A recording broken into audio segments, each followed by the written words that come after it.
So we've gotten enough questions about this that I figured it probably makes sense to do the Zoom, and obviously based on interest, I'm kind of glad we're doing this. So the short version is all this started with the Seaside Condo collapse a couple of years ago in Florida, and that was obviously a terrible incident. And what we think happened, and this is kind of speculation, but there's no way for the federal government to really come in and regulate condos nationwide.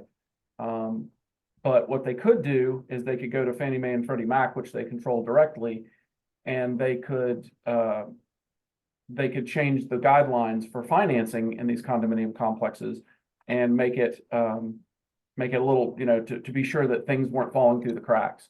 And so you have a lot of things that happened as part of that. So not long after the collapse, Fannie Mae and Freddie Mac came out and issued temporary guidelines, and those guidelines became permanent in September of 2023.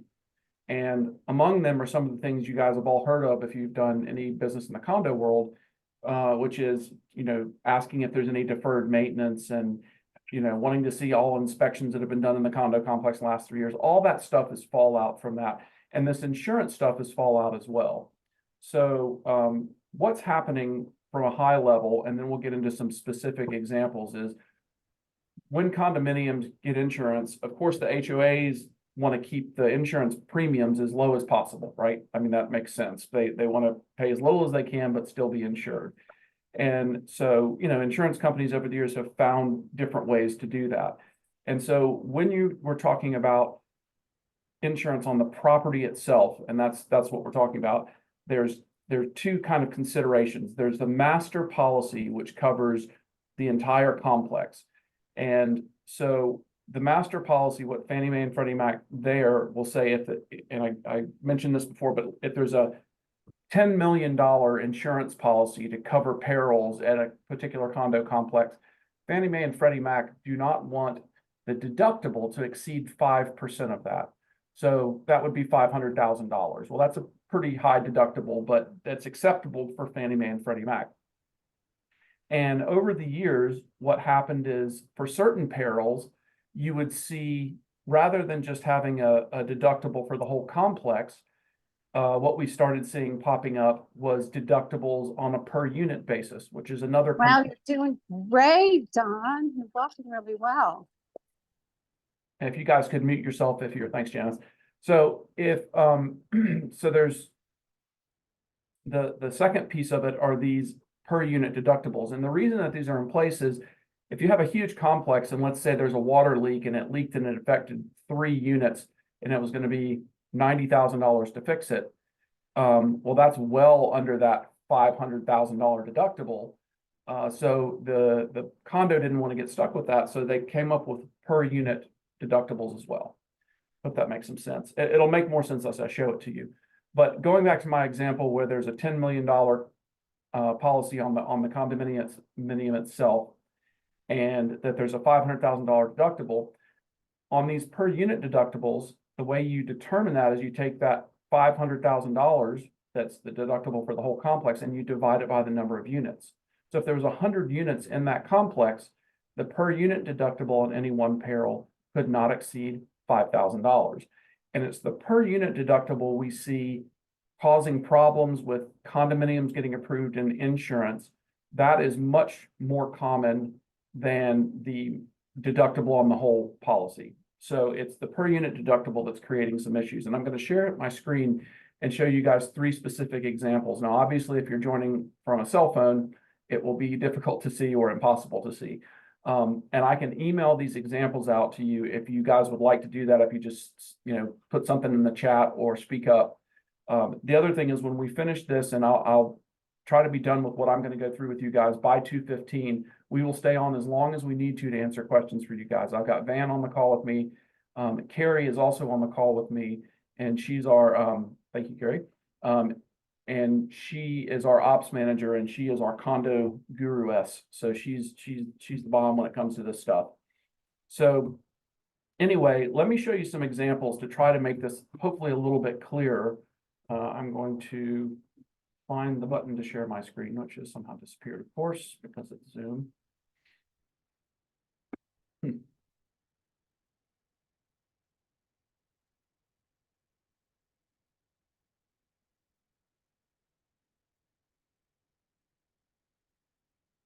Got it? Okay. Hopefully everyone can see that. So this is a real condo cert we had in earlier this month in February, if you can see where I'm circling. And if you look at this policy, there's two pieces of the policy. There's things like liability, and then there's the actual property insurance. So it's the property insurance that we're really discussing today. That's the biggest thing that you guys would want to focus on for your listings or for potential buyers. So if we look at this particular example over here where it says policy limits $33,143,349. That is the limit on this particular policy for this particular condominium. And if you take 5% of that, that's $1,657,167. So that $1,657,000, that is the 5% cap for the whole complex. Okay. There's 128 units in this complex, and sometimes it's down here in the notes where it says special condition. It'll tell you exactly how many units. If you see down here, it says see attached for list of covered buildings. So on page 2, here's all the covered buildings, and it tells you how many units are in each building. So we actually had to manually add up all these units, all these individual buildings and units, and we realized that there's 128 units in this particular complex. So going back to the main page, we took 5% of 33 million, which is the 1.6 million, and we divided it by $128 unit, 128 units. There can't be any per unit deductible that exceeds $12,946. So if you look to the left, a couple of these terms, you'll see the building has $10,000 PO. That means per occurrence. So the building can't have any, is covered for 10,000 per occurrence. But this PU indicates per unit. And in this case, the water deductible in this complex is 10,000 per unit. And this one is fine. It is under the $12,946.62 maximum deductible per unit. Everybody following that? Am I making sense as I'm explaining it? So again, to show you the math, how we got there, you take the total policy, 5% of that is 1.6 million, divide it by the number of units in the complex, and the water per unit deductible cannot exceed $12,946, and it doesn't. It's only $10,000.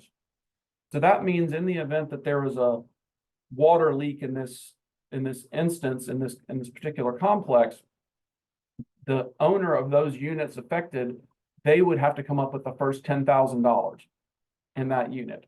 And a lot of owners don't realize this when they buy condominiums. They don't realize that this information is actually in the master policy. Now, they might have their own HO6 policy, which may or may not help cover that deductible. But just something for you guys to know as you're talking to your buyers out there. It's definitely a document you kind of want to look at.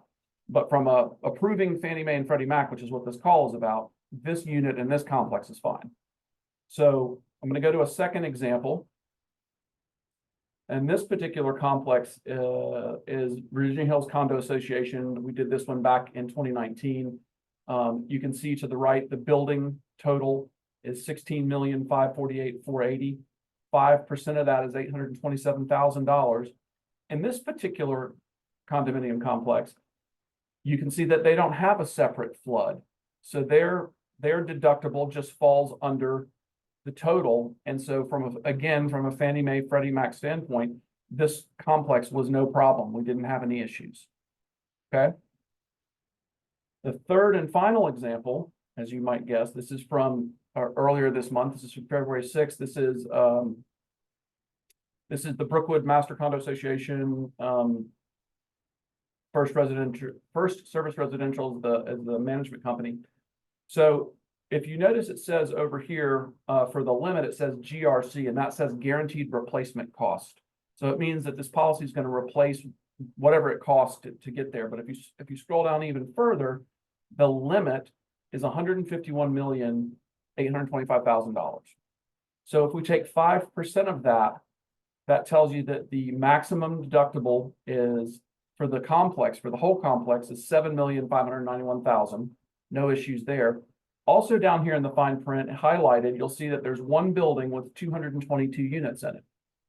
So if we take the 5% of the 151 million, which is 7.5 million, and divide it by the 222 units, you'll see that the maximum per unit deductible that they could have in this complex is 34,192.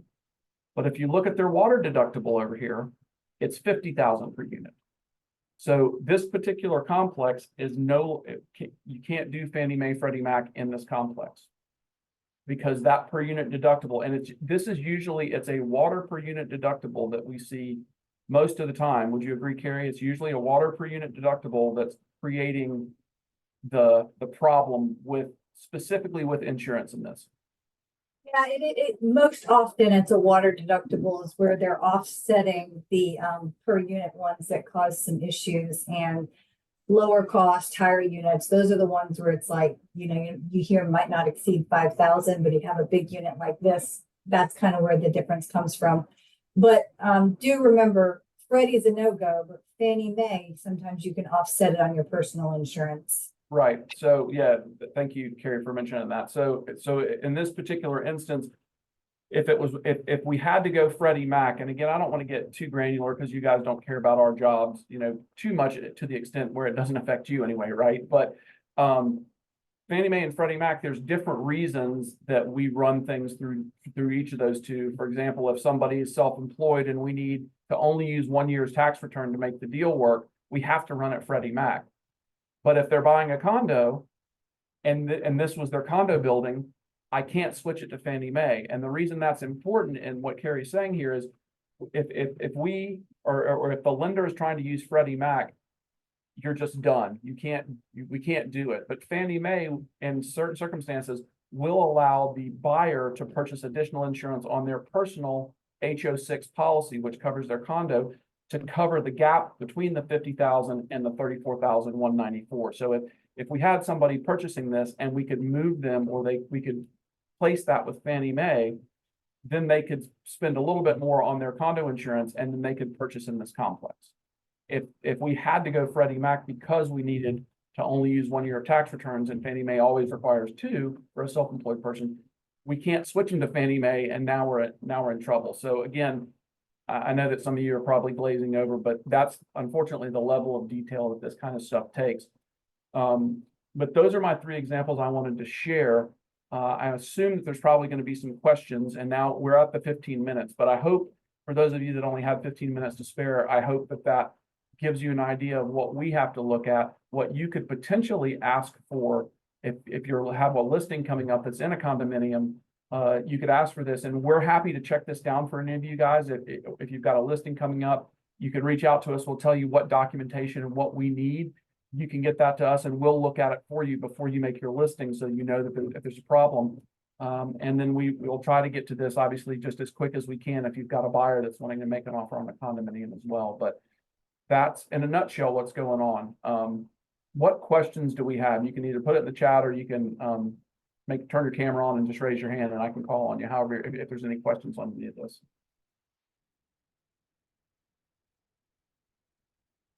Wow.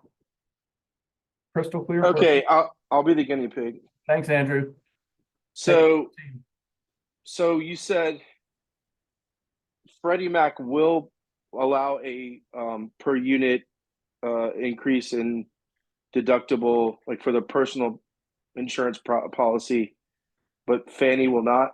No, it's exactly opposite. Freddie Mac Okay. will not allow it. Fannie Mae will. But Fannie Mae buys more loans than Freddie, right? I would say they're about 50-50. I mean, Okay.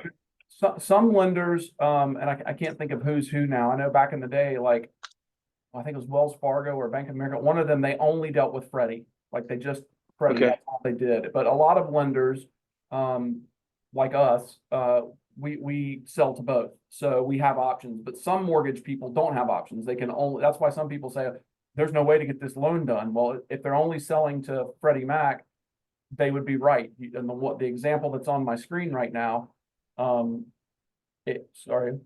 that's on the screen now, if this had to go to Freddie Mac and that was your only option as a mortgage person, then you're dead. There's nothing you can do. But if you can flip it to Fannie Mae, as long as there's not problems with the loan that would prevent it going to Fannie Mae, then that buyer could, if they wanted to, up their HO6 policy to cover that gap. So for you all, yeah, that answers my question. For you all, do you, I mean, because of this development, are you all selling more, doing more of this additional coverage for individuals and then selling more to Fannie? I mean, when it comes up, we whether we want to be or not, I mean, I don't know how to say it nicely. Condos are always a pain. They're hard for us, as you can tell. You get into all this stuff that you just don't have on townhomes and single families. But Right. and I'm not tooting our own horn, but I kind of am. We're really, really good at condos. Our team probably spends more time digging in and picking up the phone and asking questions and trying to figure out how to get something done than a lot of places do. And so we've just gotten really good at it. But so we do whatever we have to do to get it, to make it work if we can. It's, you know, I used this example before, but you hear a lot of places say, oh, if there's an active lawsuit, you can't do the loan. Well, that's not 100% true. You know, in certain circumstances you can, and we've gotten them done where several other lenders couldn't do it because there was an active lawsuit in the complex, and we dug in and found out what the lawsuit was and found out what the limits of the policy and the litigation and all that stuff, and we actually have gotten a few done when other people couldn't. So, you know, Nice. There's a lot to it, Andrew. That's I guess what I'm trying to say. Okay, so you're saying what you're saying, because I've heard contradiction from another lender. I'm actually working through this right now in a condo I have listed in 449 Claremont, and there's two other pending. And my understanding is one of the others pending is trying to go through with conventional financing, and the other is doing FHA spot approval. But what you're telling me that what I'm understanding, correct me if I'm wrong, is conventional is possible, maybe possible. Depending on what the issue is, yeah. Carrier, don't we have one in 449 right now? I talked to Carrie about this issue last week. I don't think y'all officially have I don't know though, but I'm on the listing side. Hey, Carrie. Hey, I actually just sent you an email reply from what we were talking about last week, because I need something from you to give you an answer on 449. Got it. I may have that by now, so I will take a closer look and I will get you what you need. Gotcha. Okay. Yeah. Thank you. Yeah, absolutely. Anybody else have any questions? Anything on condos in general that you guys want to ask? So Andrew mentioned something that I wanted to ask you all about. I also have, well, actually just terminated. I was representing the buyer. Same thing. Water deductible was 10,000. Highest allowed was like 6,000 and something. HOA is refusing to change, of course. And so one thing that was mentioned to us from a different lender was an FHA spot approval, but the complex is not FHA allowed. So what do y'all think about that? Carrie, I saw your hand go up. No problem. So I'm not a big fan of the word FHA spot approval, because that used to be something that was done back in the day and it had a different meaning. But FHA spot approvals are actually for when a condo complex is not FHA approved. What they're doing is they're approving a specific borrower for a specific unit to get approved for FHA financing. And the lender actually works directly with HUD on getting that approval issued. It's very time consuming and document intensive, but it's absolutely possible. There's lots of them that get done. They just take time, because you can't even order the appraisal until you can get the spot approval from FHA. So you're kind of gathering all the documents that they need from the HOA, and then we're getting them submitted to HUD, and then HUD is issuing an approval on it or conditions on it. And then we get permission to order the appraisal, and then the loan process would kind of go as normal. But it's basically saying, this is an FHA approved, but we're going to approve this one borrower for this one unit at this one moment in time, if that makes sense. Yeah, that makes much more sense. Yeah, so an 18-day closing is probably not going to be possible there. No. Oh man, I just lost the other thing. Can you all explain the difference between unwarrantable and a warrantable loan? Because that was the other option, was to put 15% down and take an unwarrantable loan. Right, so at a very high level, an unwarrantable condo is a condominium that FHA, VA, Fannie Mae, Freddie Mac won't lend in. That's basically the difference. Now, there's a lot of different things that can make a condominium unwarrantable. It can be the number of people in the association that are past due on their HOA dues. It can be the percentage of commercial in the building. It can be it can be a water deductible being off. Just that, when I said it won't work with Fannie Mae, Freddie Mac in that example, that makes it unwarrantable unless you can get that gap coverage. So all these things make it unwarrantable. But the short version is that's the difference between the two. The unwarrantable products require, as you mentioned, Lily, much higher down payments, and the rates are not very attractive. We do have unwarrantable products. Most lenders do. It's just, if your rate was going to be 7% on a conventional, it's what, Van, 9.5, 10, something like that, and 25% down, 15% down, 35% down. It's most of the time the buyers see it and they're like, and don't want to move forward. I mean, sometimes they do, but that's what we see. Is unwarrantable, sorry to chime in, is unwarrantable, is that basically a portfolio loan is what you're talking about? No, there's some, it's a specialty product. So it might be portfolio for some places. It's a brokered product for us. But sometimes we underwrite it in-house and sometimes we have to ship it out to underwrite those types of products.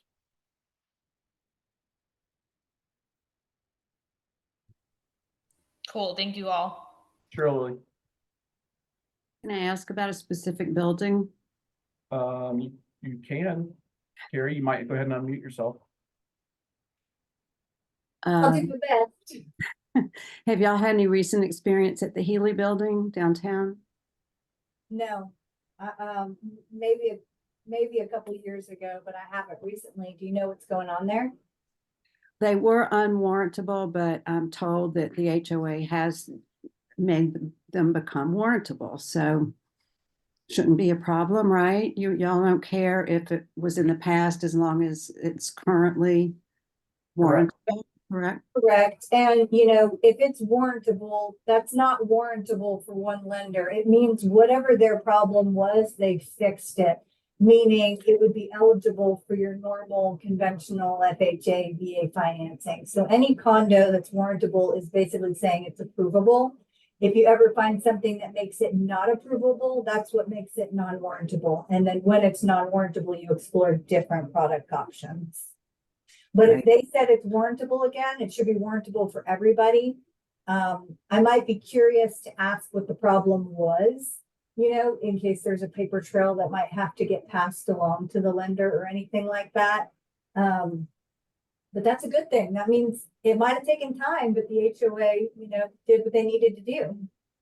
Yeah, and some condominiums, some can be fixed. Some that were unwarrantable can become warrantable, and some can't. So an example would be, you've got a bunch of people that are late on their HOA dues, and then they pay their HOA dues, and now your percentage falls in line, and boom, now you're warrantable again, and everybody can lend in there again.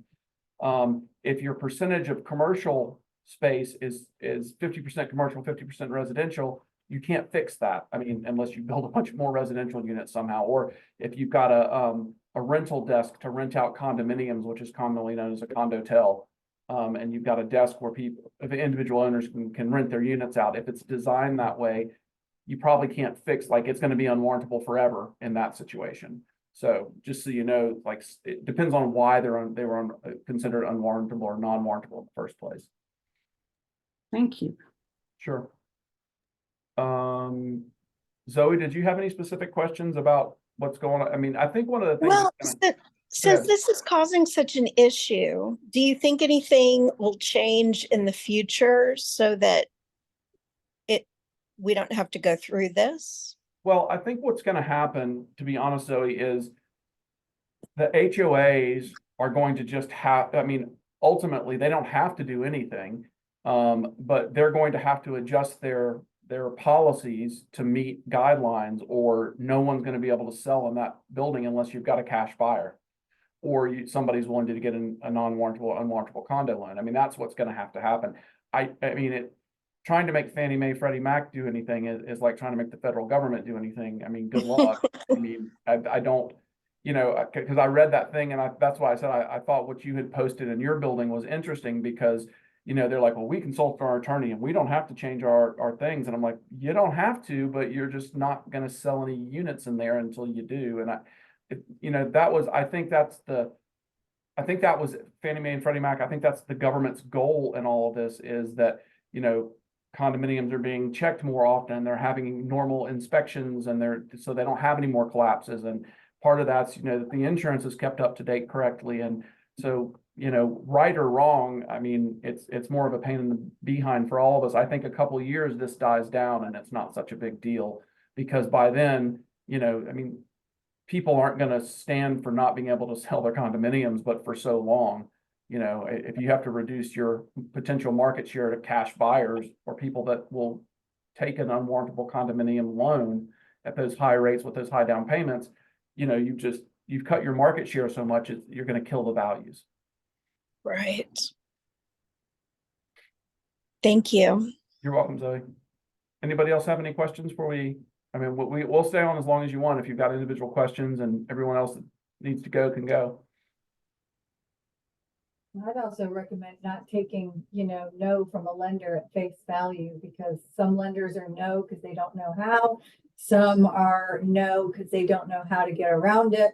So if you get someone saying that they can't lend or it's unwarrantable for X reason, take X reason and all the docs and, send them to us, send them to somebody, just to get a second set of eyes on it to see if there is a possible solution around it.